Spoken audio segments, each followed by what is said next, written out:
Friends, இன்னைக்குள்ள today recipe நம்ம என்னென்னு பார்க்கலாமா? அங்கே பாருங்கள், சூடாக ஒயிட் ரைஸ் பண்ணியிருக்கோம்.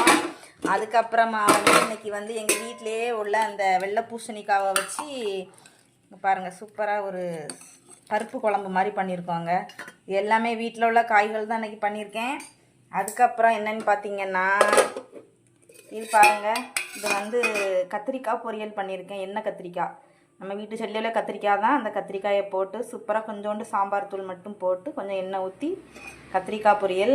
அப்புறமா இது கேரட் பீன்ஸு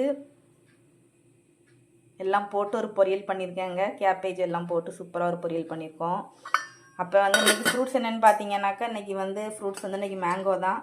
இன்றைக்கி மேங்கோ தான் இருந்துச்சு, அதனால் மேங்கோ வச்சாச்சு. சரிங்க, இவ்வளோ தான் இன்றைக்குள்ள ரெசிபி. அப்புறம் குக்கரில் சாப்பாடு வச்சுருக்கேன். இது நம்ம சிம்பாவுக்கும் டோராவுக்கும் சாப்பாடு வச்சுருக்கோம். இதில் இவ்வளோ தான் இன்றைக்கி நம்ம வீட்டில் உள்ள ரெசிபி. இன்றைக்கி உங்கள் வீட்டில் என்னென்னு கமெண்ட் பண்ணுங்கள். பாய்.